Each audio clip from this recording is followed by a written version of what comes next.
وہ اس طرف سے نظر آئے گا کہ ہمارا عقد کیا ہے، ہمارا پروسیس کیا ہے. ہمارا جو کنونشنل بینکنگ کا جو کانٹریکٹ ہے، عقد ہے، وہ قرض کا ہے. اور اسلامک بینکنگ میں جو ہمارا کانٹریکٹ ہے وہ قرض کا بھی ہو سکتا ہے اور اس کے علاوہ بھی ہو سکتا ہے. لیکن اگر قرض کا عقد ہوگا تو ہم اس میں کسی بھی قسم کا کوئی نفع جو ہے وہ کہتے ہیں اپنے کسٹمر کو پاس آن نہیں کریں گے. اب رہی بات یہ کہ کہتے ہیں ہمارے کسٹمر نے مثال کے طور پر اپنے اینڈ پر دیکھنا ہے کہ میرے لیے میری نظر سے یا فائنینشیل امپیکٹ مجھے کیا پڑ رہا ہے، تو اس کو ہمیں سمجھنے کی ضرورت ہے.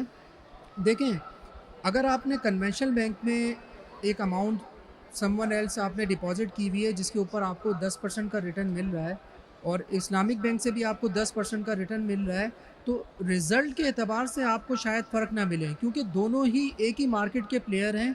اگر کہتے ہیں کوئی بینک جو ہے وہ کہتے ہیں کم پروفٹ دے گا تو اس کو یہ ڈر ہوگا کہ میرے پاس سے ڈپازٹ چلا جائے گا. تو اسلامک بینکس جو ہیں وہ نارملی اگر ان کا پروفٹ کم بھی ہو رہا ہو تو وہ تھرو ہبا جو ہے وہ کہتے ہیں اپنے پروفٹ کی میچنگ کر رہے ہوتے ہیں. البتہ اس پورے سوال میں جو بنیادی چیز ہے وہ ہے پروسیس. ہمارا جو اسلامک بینکنگ کا پروسیس ہے وہ شریعہ کمپلائنٹ ہے. کنونشنل بینکنگ کا جو پروسیس ہے وہ شریعہ کمپلائنٹ نہیں ہے. وہ قرض کی بنیاد کے اوپر نفع حاصل کرتے ہیں اور اسی بنیاد کے اوپر جو ہے وہ کہتے ہیں آگے پاس آن کر دیتے ہیں. اس میں ایک چیز اور بھی ایڈریس کی کہ جو اسلامک بینک کس طرح کیا طریقہ کار ہے جو پروفٹ کماتے ہیں، اس کو بھی ذرا ایڈریس کر دیں تاکہ کہ کیا ہے ان کے مطلب طریقہ کار ہیں، کیا عمل ہے جس سے وہ کماتے ہیں تو ہم کہتے ہیں کہ وہ پروفٹ ان کا جائز ہو گیا. دیکھیں، اسلامک بینکس بھی اپنی جو انویسٹمنٹس ہیں، سروسز پرووائڈ کرتے ہیں، اس کی بیسس کے اوپر بھی کماتے ہیں، اور مختلف کارپوریٹ کسٹمرز کو، کمرشل کسٹمرز کو کہتے ہیں فائنینسنگ مختلف شریعہ کمپلائنٹ موڈ کے اوپر پرووائڈ کرتے ہیں، اور اسی بیسس کے اوپر وہ پروفٹ کماتے ہیں. اب جیسے ہمارے پاس کارپوریٹ کمرشل میں مختلف قسم کی پروڈکٹس ہوتی ہیں شریعہ کمپلائنٹ، جیسے مرابحہ ہے، مساومہ ہے، سلم استثناء ہے.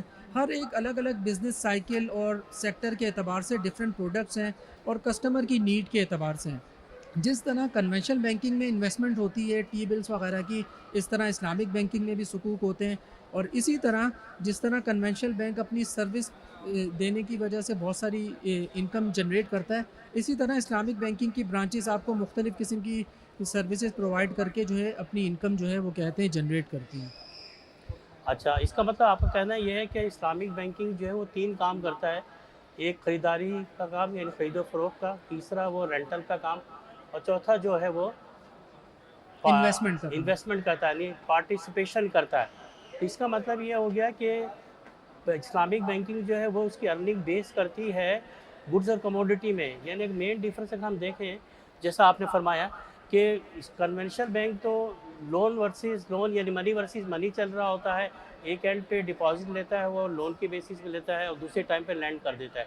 جبکہ اسلامک بینکنگ کا جو مینڈیٹری ریکوائرمنٹ ہے وہ یہ ہے کہ فرسٹلی وہ منی کو کسی بھی طریقے سے گڈس کموڈٹی مشینری میں کنورٹ کرتے ہیں، اور جو کنورٹ ہوتی ہے اس میں پھر سیل کے طریقے سے یا کرایہ داری کے معاملے میں یا اس میں شراکت داری کے طریقے سے کماتا ہے. کیا یہ آپ یہی اس پہ کہنا چاہ رہے تھے؟ بالکل، آپ نے بالکل درست کہا. اس کے علاوہ ایک چیز ایڈ کرنا چاہوں گا کہ جو سروسز کا حصہ ہے، جیسے ہم بل کلیکشن کرتے ہیں اس کے اوپر ہمیں کچھ اماؤنٹ جو ہے پروفٹ ہو جاتی ہے. اسی طرح پے آرڈرز ہیں، مختلف اور سروسز آپ برانچز کے تھرو دے رہے ہوتے ہیں، اس کے تھرو بھی آپ انکم جنریٹ کر رہے ہوتے ہیں. اچھا، بہت اچھا. آئی تھنک یہ سفائز کرے گا. بہت اینڈ ہم نے کلیئر کر دیا. اچھا عمر صاحب، ایک بڑا کامن سوال آتا ہے کہ لوگ یہ کہتے ہیں کہ پہلے جب علماء حضرات نے کہا تھا کہ آپ کرنٹ اکاؤنٹ میں رکھ لیں کیونکہ آپ اس پہ پروفٹ نہیں کماتے تو وہ آپ کے لیے جائز ہو گیا. تو اب میجورٹی آف کسٹمر ہمارے پاس آتے ہیں، وہ کہتے ہیں کہ ہم تو منافع نہیں لیتے، ٹھیک ہے نا، ہم کنونشن میں رکھیں، ہمیں وہاں پہ ذرا آسانیاں ہیں. تو یہ آپ بتا سکیں کہ جو لوگ آج کے دور میں اگر کرنٹ ڈپازٹ میں کنونشنل بینک کے اندر پیسے رکھ رہے ہیں اور کچھ لوگ جو اسلامک بینک کے اندر رکھ رہے ہیں، تو کیا ان دونوں میں شرعی لحاظ سے کوئی فرق ہے، کوئی پریفرنس ہے، یا انکریج کرنا چاہیے یا اس کو چھوڑ دینا چاہیے، تاکہ ہم کسٹمرز کو بتا سکیں کہ بھائی آج بھی اگر آپ کنونشن میں رکھ رہے ہیں تو شریعہ کے لحاظ سے پرمیزیبل ہے یا نا پرمیزیبل ہے. یہ پرمیزیبلٹی کی بات تو پہلے عمر صاحب نے بتائی تھی، اس کو میرے خیال سے بہتر طریقے سے کلیئر عمر صاحب کر سکیں گے. اچھا دیکھیں، ہمارے علماء کرام نے جو کنونشنل بینکس میں کرنٹ اکاؤنٹ کھولنے کی اجازت دی تھی وہ بوجہ مجبوری تھی کہ آپ کے پاس کوئی آپشن موجود نہیں تھا، اور کچھ افراد انڈیویجولز یا بزنس مینس یا کارپوریٹ کمپنیز ان کے لیے بینکنگ کی ضرورت بہت تھی۔ اب مثال کے طور پر اگر کسی نے ایل سی کھولنی ہے، باہر سے کوئی گڈس منگوانی ہے یا را مٹیریل منگوانا ہے اور اس سے کوئی گڈس بنانی ہے، اس کے لیے اس کو ایل سی کھولنی ہے۔ اب ڈیفینیٹلی اس کو وہ کام بینک کے تھرو ہی ملے گا۔ تو ان چند وجوہات کی بنا کے اوپر علماء کرام نے کرنٹ اکاؤنٹ کھولنے کی اجازت دی تھی، اور ساتھ میں یہ بھی شرط لگائی تھی کہ آپ کرنٹ اکاؤنٹ کی بنیاد کے اوپر کسی بھی قسم کا کوئی نفع حاصل نہ کریں۔ اب کرنٹ اکاؤنٹ میں جو نفع ہوتا ہے وہ سروسز کی صورت میں ہوتا ہے، اور وہی چیز ان کو منع کی گئی تھی۔ لیکن آج کے موجودہ دور میں جب آپ کے پاس جگہ جگہ بڑے شہر ہوں یا چھوٹے شہر ہوں، وہاں پر آپ کو اسلامک بینکنگ کی سہولت موجود ہے، تو اگر آج کے دور میں اگر آپ کنونشنل بینک کے ساتھ کرنٹ اکاؤنٹ کے ساتھ بھی کام کرتے ہیں تو وہ درست نہیں ہوگا۔ وجہ یہ ہے کہ جیسے قرآن کی آیت ہے تعاونوا علی الاثم والعدوان وتعاونوا علی البر والتقوی، تو آپ نے صحیح کام، نیکی کے کام کی طرف جو ہے وہ تعاون کرنا ہے۔ اگر آپ کنونشنل بینک کے ساتھ کام کریں گے، وہ اس سے انکم جنریٹ کرے گا، تو یہ آپ برائی کے ساتھ تعاون کر رہے ہیں۔ لیکن اگر آپ اسلامک بینک کے ساتھ کام کریں گے اور تو آپ اس کو ایک نیکی کے کام کی طرف کریں گے۔ تو اس بنیاد کے اوپر اگر کوئی آج کے دور میں کنونشنل بینک کے ساتھ کام کرنا چاہے تو وہ درست نہیں ہوگا۔ اور اگر آج آپ دارالافتاء سے فتویٰ لینا چاہیں تو بڑے شہر ہوں، چھوٹے شہروں، ان میں آپ کو اجازت نہیں ملتی۔ اب اس پر یہ بھی ایک بات ہوتی ہے کہ 15-20 سال پہلے تو علماء کرام کہتے تھے کہ کہتے ہیں ٹھیک ہے، آج ٹھیک نہیں ہے۔ دیکھیے بعض فتاویٰ جو ہیں وہ اپنے وقت کے اعتبار سے، ضرورت کے اعتبار سے دیے جاتے ہیں۔ جب حالات بدل جاتے ہیں تو ان کا جواب بھی بدل جاتا ہے۔ اب ہمارے پاس اسلامک بینکنگ موجود ہے، مختلف بینکس آپ کے پاس کام کر رہے ہیں، آلموسٹ 17-18 بینکس کے پاس کچھ فل فلیج بینک ہیں، کچھ ونڈو ماڈلز ہیں، کچھ سبسڈریز ہیں آپ کے پاس موجود ہیں۔ آپ اپنے حساب سے کسی بھی اپنی آسانی کے اعتبار سے، جو آپ کے آفس سے قریب ہو یا جہاں آپ کا آفس ہو، اس کے اعتبار سے آپ کہتے ہیں اپنے اکاؤنٹ کو مینٹین کر سکتے ہیں۔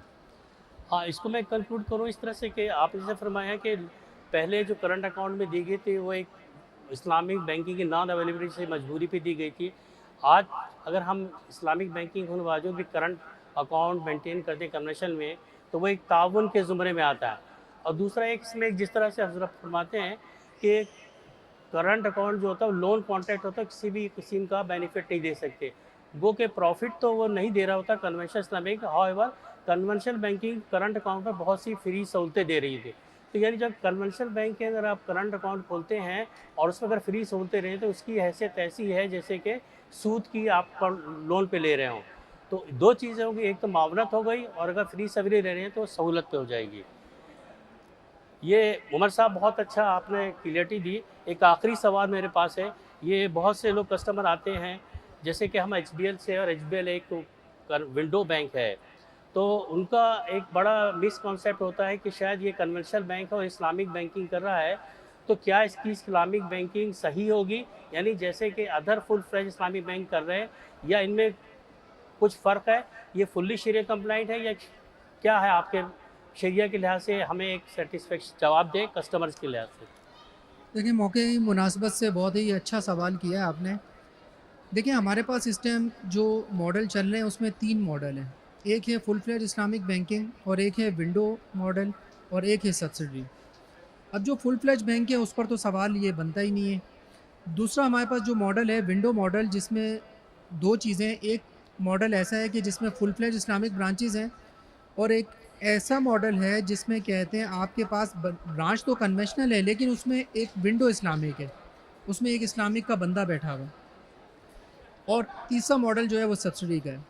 ان تینوں ماڈل میں پروسیس کے اعتبار سے، ورکنگ کے اعتبار سے کوئی بھی فرق نہیں ہے، کیونکہ ہر بینک میں ان تینوں ماڈلز میں سے ایک شریعہ بورڈ ہے جو کہ تمام امور کی نگرانی کرتا ہے، تمام پروڈکٹس، تمام ڈاکومنٹس، تمام مارکیٹنگ مٹیریل، حتیٰ کہ کوئی چھوٹی چیز بھی ہوتی ہے وہ ان کی اپروول سے تمام چیزیں ہو رہی ہوتی ہیں۔ تو پروسیس ورکنگ کے اعتبار سے کوئی فرق نہیں ہے، اور جو ہمارے پاس اسٹیٹ بینک کے دیے گئے ماڈل ہیں وقت کے اعتبار سے حالات کے اعتبار سے بینکوں نے یہ ماڈل اپنائے ہیں. کچھ بینکس جو ہیں وہ فل فلیج اوپن ہوئے، کچھ بینکس جو پہلے سے کام کر رہے تھے انہوں نے اسلامک بینکنگ مختلف ماڈل سے شروع کی، انہوں نے فل فلیج اسلامک برانچز بھی کھولی، اور اپنی کنونشنل برانچز میں بھی اسلامک بینکنگ کو بڑھانے کے لیے، جلدی بڑھانے کے لیے انہوں نے ونڈو ماڈل بھی سیکشن کا اس کو بھی اوپن کیا. اچھا، اس میں کنکلوڈ سر عمر صاحب کہنا یہ ہے کہ جو فل فلیج بینک سبسڈری یا ونڈو بینک ہے، they all govern under the regulation of the State bank.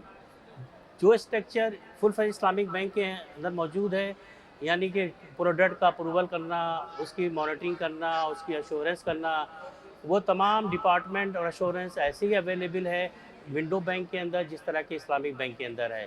تو یہ کہنا کہ شاید ونڈو بینک کے اندر وہ چیزیں نہیں ہیں، ایسا کچھ بھی نہیں ہے، کیونکہ جو پروڈکٹ ہیں چاہے وہ فل فلیج بینک کی پروڈکٹ ہوں، مرابہ لے لیں، مسامہ لے لیں، اس طرح سے ہم لے لیں، دے آل گورن انڈر دی احکام آف دی قرآن اور سنہ اور ریگولیشن. تو جو فیچرز اور جو ریکوائرمنٹ اسلامک لاس کی مرابہ فل فلیج کے اندر اپلیکیبل ہیں، سملر اسی طرح سے جو ادر بینک ہیں، اینی بینک سملر ہیں. یعنی میں کنکلوڈ کروں کہ اسلامک بینک جو ہے وہ اسٹینڈرڈائز ہے، اس کے اندر کہیں بھی کسی قسم کو جو بھی بینک کر رہا ہو، کوئی بھی فرق نہیں، شریعہ میں کہیں کسی بینک میں کوئی کمپرومائز نہیں ہے. آئی تھنک یہ سفائز کرے گا. عمر صاحب بہت بہت شکریہ آپ کے جوابات کا، اور وی ہوپ کہ it will provide clarity to the customer with regard to the misconception of the Islamic banking. Thank you, جزاک اللہ. السلام علیکم و رحمۃ اللہ وبرکاتہ.